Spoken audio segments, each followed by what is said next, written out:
En 8 ans de guerre, on compte 120 000 morts en Algérie et cette violence a fait tomber beaucoup de civils, mais aussi quelques symboles. Parmi eux, Matoub Lounès, un chanteur kabyle qui a été assassiné en juin 1998 sous les yeux de sa femme et dans sa région natale. À l'époque, cet attentat avait été attribué aux islamistes du GIA. Alors on a voulu enquêter là-dessus. Vous savez sûrement qu'en Algérie, on ne peut pas travailler librement. Donc on a décidé de faire passer une équipe clandestinement là-bas. Donc on a voulu rencontrer des témoins directs, c'est ce que nous avons fait, des témoins directs et des proches de Matoub Lounès. Seulement notre équipe a été repérée très vite, elle a été suivie et surveillée en permanence par des personnages assez inquiétants. Ils ont dû quitter précipitamment l'Algérie, on est allé les retrouver à Roissy, vous allez voir, c'est pas triste. Nous, on avait peur, on savait qu'il fallait se tailler de là, il y avait danger. Au début de Tizi Ouzou, ils nous ont montré qu'ils nous suivaient. C'est-à-dire que 4 Hyundai ont commencé à nous entourer, ensuite une Mitsubishi qui freinait. Ils nous ont montré, on est là, on vous suit. Les flics n'ont pas ce genre de bagnole. Les vrais flics, les gendarmes n'ont pas ce genre de bagnole. Ils ne roulent pas en Mercedes pour filer de simples journalistes sur une autoroute. En fait, ils ont voulu nous mettre à bout de nerfs l'un et l'autre. Si on n'a pas été butés, c'est parce que les gens qui devaient nous buter attendaient un ordre qui n'est pas venu et qu'à un moment donné, un ordre a dû arriver pour leur dire vous vous arrêtez et vous les laissez tranquilles. Enfin, ça, c'est une conclusion à laquelle on est arrivé, mais on n'a strictement rien pour l'étayer. Les cassettes, elles sont en sécurité, dans un endroit. Vous allez les récupérer, les visionner et vous verrez de vous-même tout ça. On ne comprend pas le système algérien, on n'est pas dedans, on ne sait pas, on ne se rend pas compte, on ne sait plus ce que c'est que la guerre civile, on ne sait plus ce que c'est que la manip. Donc effectivement, on n'a pas les grilles de lecture, quoi. C'est ça qui est terrible, c'est qu'on est obligé d'analyser un fait divers, a priori l'affaire, comment Matoub a été tué, et on ne sait pas comment fonctionne le pouvoir algérien. Si on savait, on comprendrait. Les Algériens, ils ont compris tout de suite. L'enquête de Michel Desprats et Jean-Baptiste Rivoire montre que contrairement à la thèse officielle qui avait désigné le GIA, eh bien en fait il s'agit d'un complot militaire orchestré pour déstabiliser le président algérien Zeroual. Un complot orchestré par un groupe de généraux qui n'ont pas hésité pour l'occasion à manipuler l'opinion publique internationale avec un certain succès.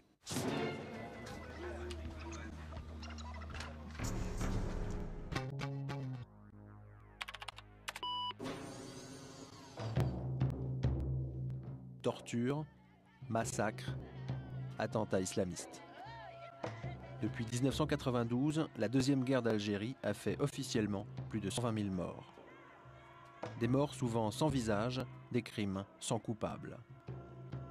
Alors à qui et à quoi sert toute cette violence ? Depuis 8 ans, le pouvoir algérien affirme que seuls les islamistes sèment la terreur. Mais aujourd'hui, beaucoup d'Algériens ne croient plus à cette thèse. Ils soupçonnent les militaires d'attiser la violence, de planifier eux-mêmes des attentats pour terroriser la population et conserver le pouvoir.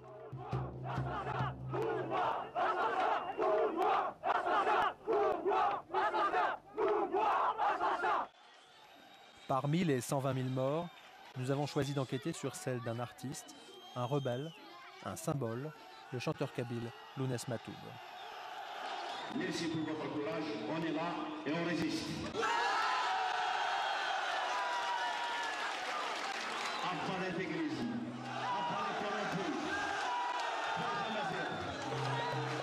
Incontrôlable, Matoub dérangeait les islamistes et les militaires.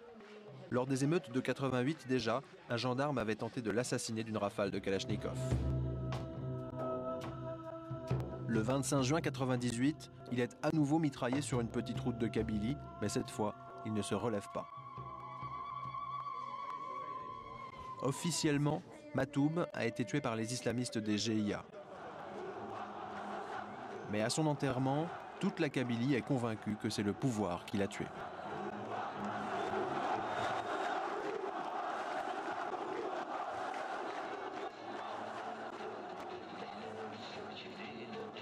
Cet air, c'est celui de l'hymne national algérien. Dans une ultime provocation, Matoub le rebelle l'avait détourné contre le régime.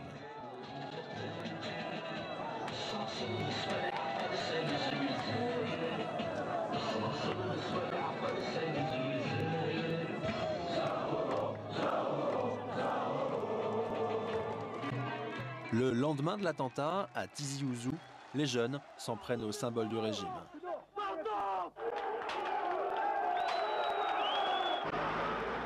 En 48 heures, c'est toute la Kabylie qui s'embrase.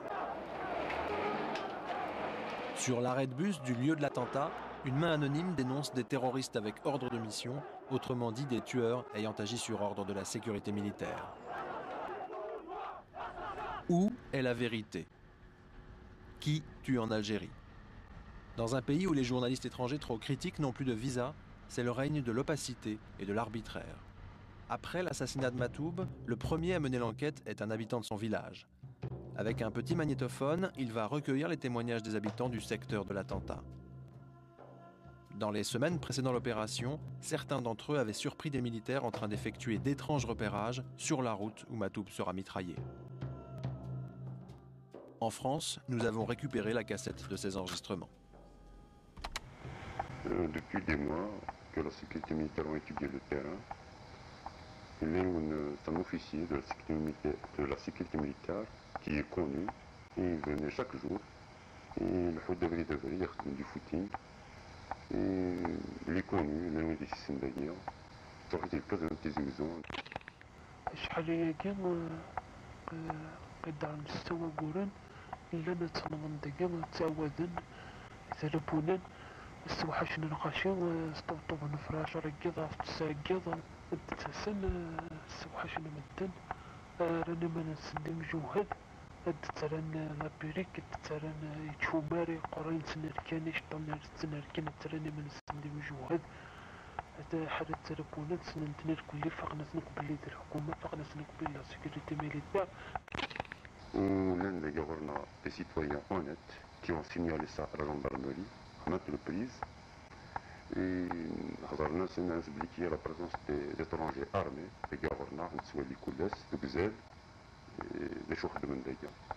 يرد من الناس اللي كون بورنارا donc ناس. Renvoyés par les gendarmes, les habitants décident de faxer un appel au secours aux autorités algériennes, à Amnesty International et à certains médias français. Nous sommes 3 jours avant l'assassinat. Le matin du drame, les craintes des habitants de Talabounan se confirment, les militaires sont partout.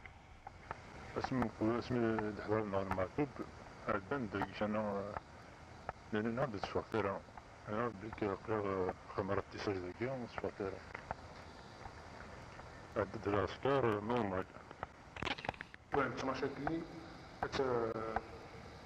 تشدي في نواسيكاسيون سون دي بلاسي كنا يتبقى لنا كشاف مجيتني وند واحد نسين على بالتوافق وند داكور فانا باغا كونشاج نسوي نتمد واحد الناس هذا وحدش صوم بندورنا ميت نغانا كني جلد انتي فيلميت نيو كاع قدي سنو عند صلاتني العسكر. De passage à Paris, la mère de Matoub nous confirme ses témoignages et notamment l'étrange manège des gendarmes du secteur. Les habitants de la région sont venus me dire qu'on leur avait ordonné de rester chez eux, car il y allait avoir un ratissage. On leur a dit de ne pas sortir, c'était la gendarmerie. J'ai été voir la gendarmerie de Benguela où je leur ai demandé où vous en êtes avec l'enquête. Et là-dessus, j'avais constaté que toute la brigade elle a été mutée dans sa totalité. Il y avait de nouveaux, c'est-à-dire qui se sont installés. Et leur réponse était « Et toi, pourquoi tu cherches après cette enquête ?» De toute façon, c'est une enquête qui est close.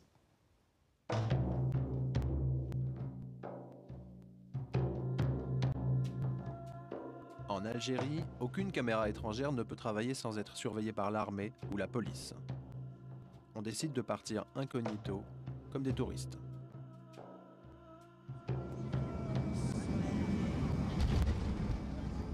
Soleil de mon pays perdu,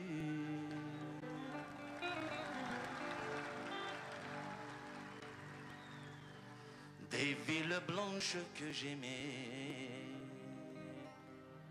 des filles sans voile que j'ai connues. Nous arrivons sur le lieu où Matoub a été assassiné. Notre chauffeur de taxi s'en souvient. C'est ici qu'il est mort, Matoub? Oui, ils sont venus par là, ils l'ont braqué. Ah ouais? C'est qui l'a tué? Bah, c'est le pouvoir.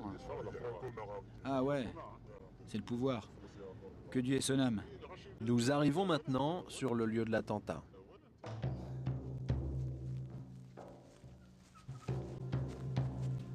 Dans notre équipe, Lounis est kabyle.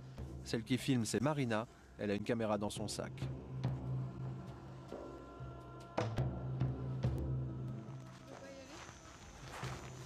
C'est une bonne idée, ça allait vite alors. Vite, vite avant que la voiture aille.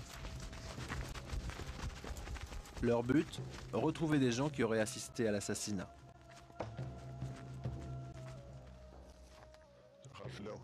Bonjour. Vous cherchez quoi? On s'est arrêté à côté de la tombe, là où il a été tué. On fait un petit tour pour essayer de comprendre comment ça s'est passé. C'est dans cette forêt qu'ont dû se cacher les terroristes, je pense. Tu parles. Comment ça? Ils ne se sont pas cachés ici, ils sont arrivés par la route. Ça s'est passé vers 1h. Ah bon? C'était pas le soir? Vers 1h de l'après-midi. En plein jour. On était là, il faisait si chaud que personne ne songeait à sortir. Vous les avez vus alors? Comment ça s'est passé? On n'a pas vu, mais... Notre témoin sait manifestement des choses, mais il est méfiant.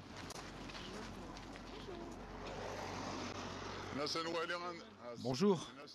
On s'est arrêté pour voir où ils avaient descendu Matoub.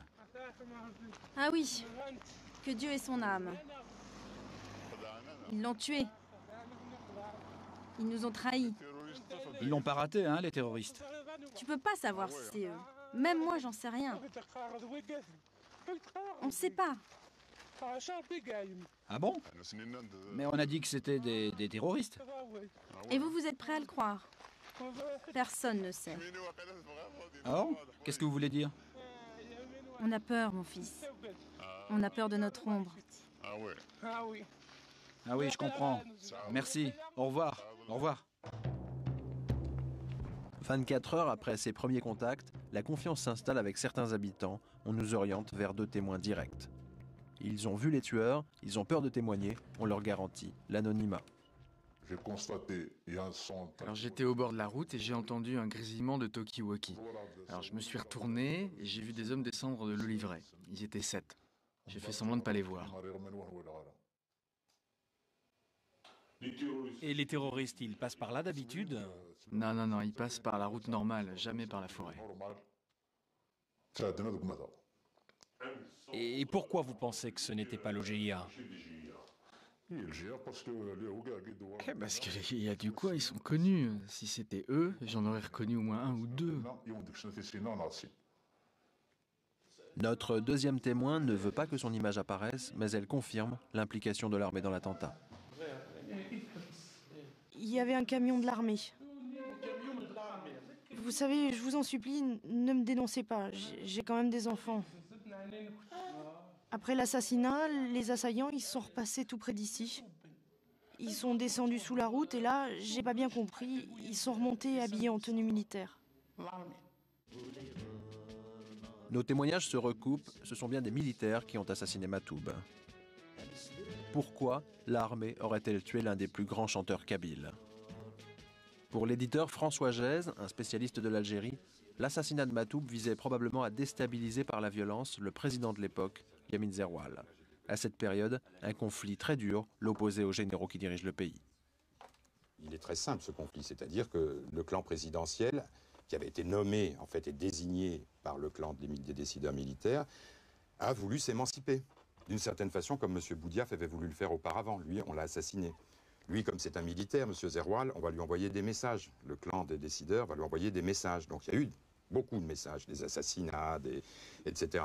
Et ensuite, des messages encore plus violents, ça a été les massacres de l'été 97, où là, selon toute vraisemblance, ils ont été réalisés, ces massacres, de façon froidement planifiée, de centaines de gens, uniquement pour retirer le tapis sous les pieds de Zerwal et montrer que ce n'était pas lui qui contrôlait.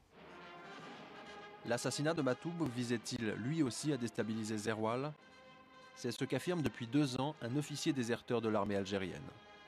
Porte-parole d'un groupe d'officiers dissidents, il a créé sur Internet un site qui inquiète les généraux d'Alger. Au moment du meurtre de Matoub, le colonel Ali travaillait au ministère de la Défense, il était au courant des opérations spéciales des militaires. Selon lui, l'armée cherchait à l'époque à provoquer des révoltes en Kabylie pour justifier un coup d'État contre le président Zerwal. il fallait mettre la région à feu et à sang. Il fallait mobiliser la région, quels que soient les moyens. Toujours selon le colonel Ali, les généraux auraient fait appel à leur homme de confiance dans la région, Nordin Aït Hamouda, le chef des milices anti-islamistes de Kabylie. Aït Hamouda, là, il saute sur l'occasion, il dit l'affaire de mobilisation, c'est mon affaire. Hein? C'est mon affaire, tata, c'est pas un problème, je sais comment faire bouger la région. Selon notre officier déserteur, c'est lors d'une réunion en présence d'Hamouda que la décision aurait été prise d'exécuter Matoub. Si Matoub n'était pas disponible, ils auraient tué Aït Mguellet. Si Aït Mguellet n'était pas disponible, ils auraient tué Farhad Menni. Si Farhad Menni n'était pas disponible, ils auraient tué Edir. Une personnalité kabyle. L'accusation est grave, nous contactons Hamouda.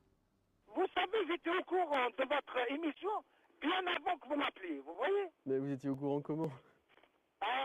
Vous savez, autant vos services fonctionnent ici, autant que peut-être nous aussi on fonctionne chez vous, hein? Bref, vraiment, vous êtes malhonnête. Nous parlons maintenant à Hamouda des accusations du colonel Ali. Vous pensez bien que j'ai lu, puis c'est sorti sur Internet. Ouais. Le bonhomme qui a écrit ça, ouais. Cette fameuse réunion, moi je me rappelle pas où est-ce que j'étais. Bon, bref, à supposer qu'on l'ait tenu. Donc, ce bonhomme-là, les moindres détails, donc il était avec nous. Il était avec vous ou alors il a écouté les enregistrements? Ah, parce qu'en plus, c'était des enregistrements. Vraiment, vraiment les flics français sont forts. Hein. Et vous vous en souvenez de cette réunion ou pas? Arrêtez vos conneries, arrêtez vos conneries, arrêtez vos conneries. Vraiment, ce jeu-là, vous êtes mal barré avec moi. Étrange coup de fil. Qui est vraiment Hamouda? Au printemps 98, une équipe de l'agence Capal avait filmé dans son fief kabyle. Chef de milice, Hamouda est puissant. Dans sa région, il a même le pouvoir de remplacer les gendarmes officiellement chargés de surveiller les journalistes français.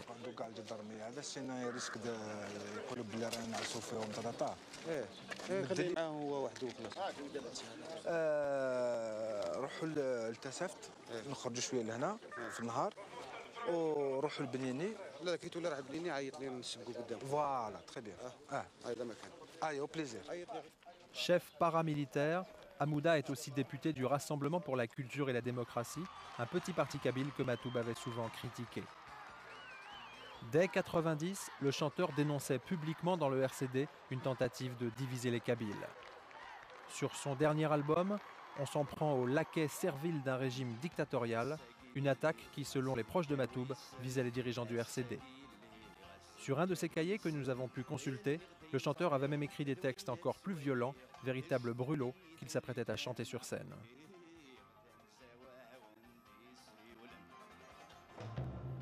Hamouda a-t-il tué Matoub? Certainement pas. En revanche, tel un rouage du complot, on le retrouve très impliqué dans les événements qui précèdent et qui suivent l'assassinat du chanteur. Ainsi, avec le RCD, il a joué un rôle déterminant pour faire revenir Matoub en Algérie quelques jours avant son assassinat. En 1997, Hamouda avait promis à Nadia, l'épouse de Matoub, de l'aider à obtenir un visa pour la France.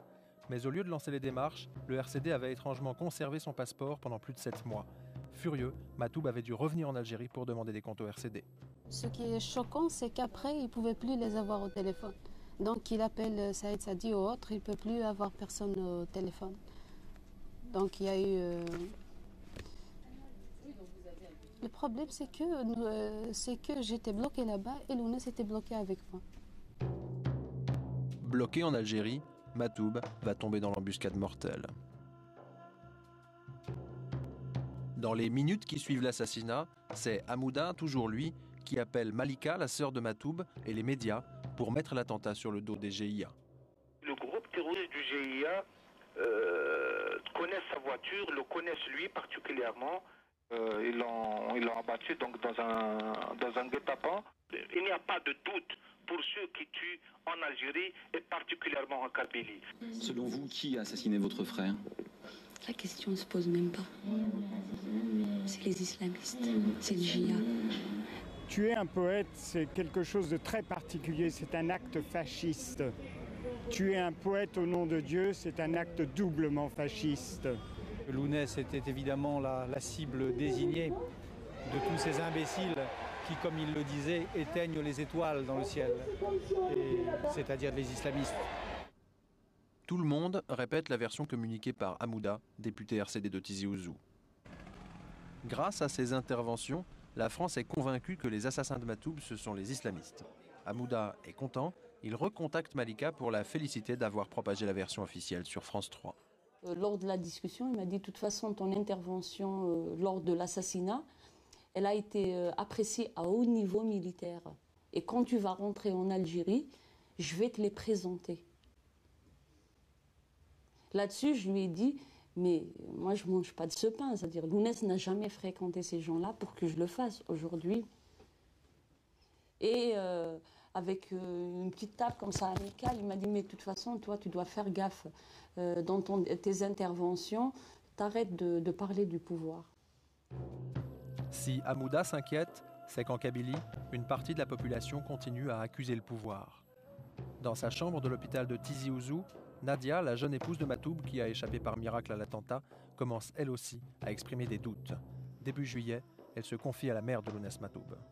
Elle m'a dit c'est des gens de l'État, mais ne le répète pas, sinon ils vont venir m'achever ici, sur mon lit d'hôpital. Dans les jours qui suivent ces confidences, la police va voir Nadia à l'hôpital. Officiellement, il s'agit de recueillir sa version de l'attentat, mais quand elle signe sa déposition, une phrase a été ajoutée. Lorsqu'ils sont revenus pour que je signe le procès verbal, j'ai lu, effectivement c'est ce que j'ai raconté, mais après il y avait un tiret, je me rappelle très bien du tiret à la fin, une conclusion qui disait que c'est le GIA qui a assassiné donc Lounès. J'ai pas dit ça, qu'est-ce qu'il faut faire? Donc j'avais peur, pour moi, procès verbal ou pas procès verbal, je signe et qu'on me foute la paix, c'est tout. Donc je l'ai signé, et c'est pas moi qui a dit ça. Le 6 août 1998, Nadia sort de l'hôpital et va se recueillir sur le lieu de l'attentat. À l'époque, elle et ses sœurs se sentent menacées. Elles cherchent désespérément à fuir vers la France. Le RCD, de plus en plus soupçonné d'avoir trempé dans l'attentat, leur propose un marché. Des visas pour Paris en échange d'une conférence de presse accusant les GIA. Pour la conférence de presse, j'avais une déclaration préliminaire à lire, que je n'ai pas écrite moi-même d'ailleurs. Donc ça a été quelqu'un du RCD qui me l'a écrite. Et donc j'ai commencé la conférence de presse avec j'ai lu la déclaration. Après, on m'a posé des questions sur la déclaration. Moi, je disais toujours la même chose. Je répétais toujours la même chose. Oui, c'est le GIA. Il a dit que c'était le GIA et on a obtenu le visa. Voilà comment ça marche. Nous, à ce moment-là, c'est sortir. C'est sortir d'Algérie. Malgré cette conférence de presse de Nadia, une partie des Kabyles reste convaincue que c'est le pouvoir qui a tué Matoub. Une pétition est alors lancée pour défendre Hamouda et en juin 1999, la télévision d'État sort La Grosse Artillerie, un long documentaire entièrement destiné à innocenter les militaires. Ce film n'ayant pas convaincu grand monde, les autorités algériennes vont présenter à l'opinion un nouveau coupable idéal, Hakim Chenoui, un jeune islamiste kabyle qui vient d'abandonner les maquis. Quelques jours après sa reddition, sa famille reçoit la visite de policiers. Étrangement, Hamouda les accompagne. Et c'est lui, Hamouda, qui prévient la famille que Hakim restera quelque temps en prison. Bon, en sortant, Aït Hamouda m'a proposé, m'a dit si tu as besoin de quoi que ce soit, je suis là à t'aider. D'ailleurs, je lui ai dit, je n'ai rien besoin, sauf de mon frère. Il m'a dit, tu sais bien que mon nom elle a été sur Internet, le seul témoin qui me reste, c'est Hakim Chenoui, c'est-à-dire c'est mon frère. Ça s'est passé le 19 octobre. Le 19 octobre. Il n'a rien à voir dans l'affaire Guinée Matoub. Mon frère, il n'a rien à voir avec cette affaire. Et heureusement pour nous, les parents de Matoub l'ont compris. Ils l'ont même dit, publiquement. Depuis, on n'a aucune nouvelle de mon frère. Jusqu'au 6 mars, ils l'ont emmené en prison. Prison de Tizi Ouzou. J'ai bien discuté avec lui au Palois. Je lui ai dit qu'est-ce qu'ils t'ont fait. Ils m'ont dit qu'ils l'ont torturé. Ils lui ont fait une cassette, ils l'ont enregistré. Ils l'ont forcé à dire que c'est lui qui a tué Matoub. Écœurée, la famille Chenoui dénonce dans la presse les étranges méthodes d'Hamouda. Une plainte est même déposée contre lui. Ce qui m'a poussé à faire une plainte contre l'ordinateur Hamouda, c'est pourquoi il est venu avec mon frère. En qualité de quoi? Gendarme, policier, sécurité. Lors d'une récente reconstitution de l'attentat, le fils de la famille Chenoui a pu confirmer son histoire à Malika Matoub, la sœur de Lounès. Il m'avait dit textuellement qu'il a été torturé et qu'il a fait des aveux qui ont été filmés par une caméra. Chenoui a-t-il été torturé? A-t-on voulu lui mettre sur le dos l'assassinat de Matoub? On rappelle Hamouda. Vous connaissez Chenoui? Oui, je le connais, oui. On a dit qu'il avait été donc impliqué dans la mort de Matoub. Mais en même temps, il aurait dit à Malika qu'il a été torturé pour faire ses aveux. Donc c'est un peu... ça laisse des doutes quand même, non? Ah oui, hein. Chenoui a été torturé, il a dit ça à Malika. Ouais. Et Malika a eu à discuter avec lui. Ouais, il a eu l'occasion de le voir, oui. Ah, l'occasion. Eh ben, je vais vous dire, Malika, elle ment. Ah Elle l'a bon? jamais vu. Parce que... Même ce Chenoui là, il va venir au palais de justice, il va parler. Il n'y a qu'un tel qui va parler sur le coup de la torture. Le jour du procès, il ne va pas être torturé, le jour du procès, j'espère. Bah, j'espère aussi. Ah ben, je serai là-bas, on le verrait. D'un coup, Hamouda se lasse de nos questions, il va tenter de nous intimider. Je vous connais votre nom, votre prénom, le nom de votre femme, le nom de vos voisins, ce que vous voulez faire, le documentaire que vous voulez faire. Donc vous voyez, vraiment vous êtes en plus un minable, je vais vous dire. Chiche, moi je vais vous dire, je vais vous envoyer tout de suite par mon avocat. Vous mettez mon nom et vous mettez mon truc, vous allez vous retrouver en procès, mais cette fois-ci à Paris. Je me ferai un plaisir de vous condamner en procès. Voilà. Mais oui, mais le problème, monsieur...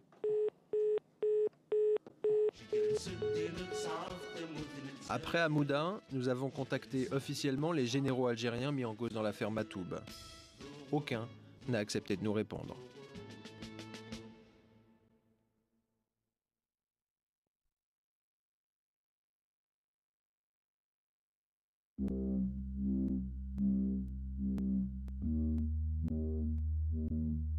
Comment tu interprètes, toi, ce que te dit Hamouda? C'est-à-dire, je connais votre nom, je connais le nom de votre femme et je connais le nom de vos voisins.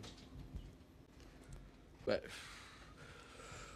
de Hamouda, on sait que la menace, il l'utilise souvent en Algérie. On sait même qu'il a menacé à l'Assemblée nationale un député qu'il a menacé de mort. Bon.